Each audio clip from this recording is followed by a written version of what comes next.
स्तुति और प्रशंसा होने पाए। सच बात है, प्रभु का अनुग्रह हम सबके जीवन में लगातार बने रहता है। जिस प्रकार प्रभु का आज्ञा यहोशू के जीवन में आया, यहोशू ने अपने जीवन के गहराई से निरंतर उसकी सेवा में लग गया। हालेलुया।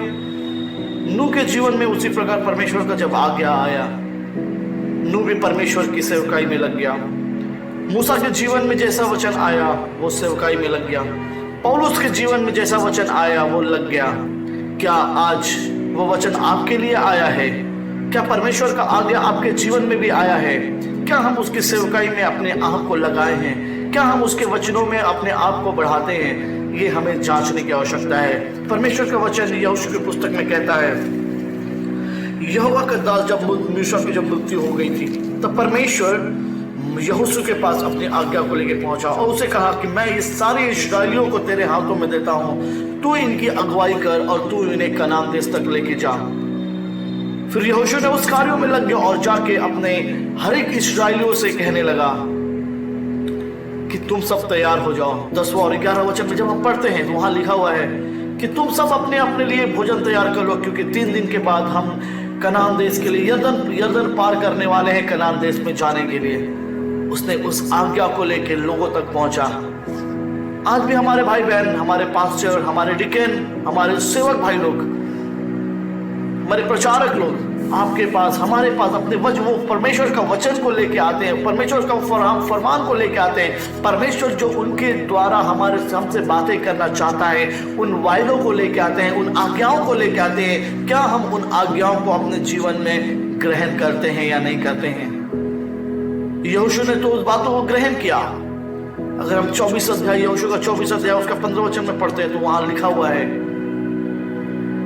कि यहोशू वहां लोगों से कहने लगा, अगर तुम्हें अगर अभी संसार के देवी देवताओं में ही देवी देवताओं की ही पूजा करना है तो तुम उसमें उसका कर सकते हो, करो, उसमें कोई ये नहीं है। लेकिन मैं अपने घराने के समेत निरंतर नित्य प्रभु की सेवा करूंगा। वो अपने आप को प्रभु के हाथ में समर्पित कर चुका था। वो अपने जीवन के द्वारा यही चाहता था कि मैं नित्य प्रभु की सेवा करूं। क्या आज हम और आप ये वायदा को अपने जीवन में करते हैं? क्या इन बातों को हम अपने जीवन में देखने पाते हैं? अगर नहीं तो परमेश्वर के करीब जाइए कि परमेश्वर ही इकलौता वो कार्य को आपके जीवन में पूरा कर सकता है, क्योंकि वही अब पवित्र आत्मा आपके जीवन में देता है, जिसके द्वारा हमारे जीवन में इन सारी बातों की अगुवाई होती है। सच बात है, बाइबल में हम बहुत सारे ऐसे कैरेक्टर को देखते हैं जिसके पास परमेश्वर का वचन आया और उन्होंने उन वचनों को ग्रहण किया और उसी पल से अपने जीवन के अंतिम क्षण तक परमेश्वर की सेवा में लग गए। क्या आज आप और हम जब परमेश्वर के लहू से बचाए गए हैं, उसके वचन से बचाए गए हैं, उसका वचन का बीज हमारे जीवन में बोया गया है, तो क्या हमारी ये कर्तव्य नहीं बनती कि हम नित्य प्रभु की सेवा में लग जाएं? आइए हम सब मिलकर प्रभु की सेवा में लग जाए, ताकि प्रभु की सेवकाई इस पृथ्वी में पूरे छोर छोर तक हम पहुंचाने पाए, ताकि उसकी महिमा हो, उसके नाम की बड़ाई हो, उसकी होशन्ना, उसकी हमदोशन्ना हो। हालेलुया।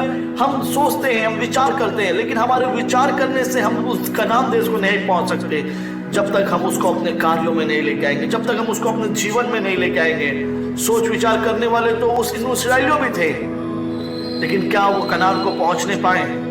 वो मिस्र से ही सोचते थे कि क्या कब हमें यहाँ से कोई आएगा जो हमें बचा के ले जाएगा, कब मैं अपने देश को जाऊंगा। सोचने को तो बहुत लोग सोचते हैं, आज भी हम सोचते हैं कि हमारे परमेश्वर प्रभु यीशु मसीह आएगा और हमें अपने साथ लेके जाएगा, लेकिन हम सिर्फ सोचने में नहीं, हमें उन बातों को अपने जीवन के द्वारा दिखाने की आवश्यकता है। हमें उन बुद्धिमान 5 कुआनियों जैसे बनने की आवश्यकता है कि जो अपने आप को पहले से ही तैयार करके थी, जो नित्य प्रभु की सेवा में उसके आगमन के इंतजार में थी। आज प्रभु भी वही हमसे चाहता है कि हम उसके लिए नित्य सेवा में लग जाएं और उसकी नाम की होशन्ना अपने जीवन के द्वारा करने पाए। भाई बहनों, समय बहुत कम है। अब हमें सोचने विचारने की जरूरत नहीं है, समय भी नहीं है सोचने विचारने के लिए। हमें उसके लिए खड़े होने की आवश्यकता है, उसके वचनों में खड़े होने की आवश्यकता है। हमारे जवानों प्रभु के लिए खड़े हो जाओ, क्योंकि प्रभु आपसे यही चाहता है। एक यहोशू जैसा जवान से परमेश्वर ने वायदा किया और वो जवान अपने जीवन में वो वचन को लेके खड़ा हो गया। क्या आप हम और आप अपने इस अवस्था में प्रभु की सेवा नहीं कर सकते? क्या हम सिर्फ अपने संसार की बातों के लिए अपने जीवन को व्यतीत कर सकते हैं? क्या प्रभु के लिए हमारे पास समय नहीं है? क्या सिर्फ धन दौलत कमाने के लिए हमारे पास समय है? हमें सोचने विचारने की आवश्यकता है। हम सब कुछ जरूर करते हैं, लेकिन उसके लिए परमेश्वर का सहायता हमारे साथ होता है, तभी हम कर पाते हैं। वो हमें जीने के लिए सांसें देता है, तभी हम कर पाते हैं। उसकी मेहरबानी होती है, तभी हम कर पाते हैं। क्या हम उसके लिए कुछ करने पाते हैं या नहीं पाते, ये हमें जानने की आवश्यकता है। लग जाओ भाइयों बहनों, प्रभु की सेवा में लग जाओ, क्योंकि जीवन देने वाला वही एकमात्र खुदा है। धन दौलत से आपको कुछ नहीं हो सकता, लेकिन प्रभु की अनुग्रह से आपके लिए सब कुछ हो सकता है। तो उसके अनुग्रह को अपने जीवन में खोने मत दो, उसके आशीषों को खोने मत दो। मैं अपने भाइयों से और जवान भाइयों बहनों से यही अनुरोध करूंगा कि आइए हम सब मिलकर उसकी सेवा में लग जाएं, उसकी नाम की महिमा करें, छोर छोर तक उसकी उस महिमा को पहुंचाने पाए, उसके वचनों को लेकर आगे बढ़ने पाए, ताकि लोग भी जाने कि एक सामर्थी परमेश्वर ही है, ये यीशु मसीह ही एक लौता खुदा है जो सब कुछ जीवन देता है। प्रभु इन वचनों से आशीष दे और हमको और आपको और हर एक को प्रभु वचनों के द्वारा बढ़ाए। प्रभु के नाम की महिमा हो। इस छोटे से वचन में प्रभु के अनुग्रह हो और हम सबके जीवन में प्रभु अपने वचनों के अनुसार बढ़ाए। God bless you.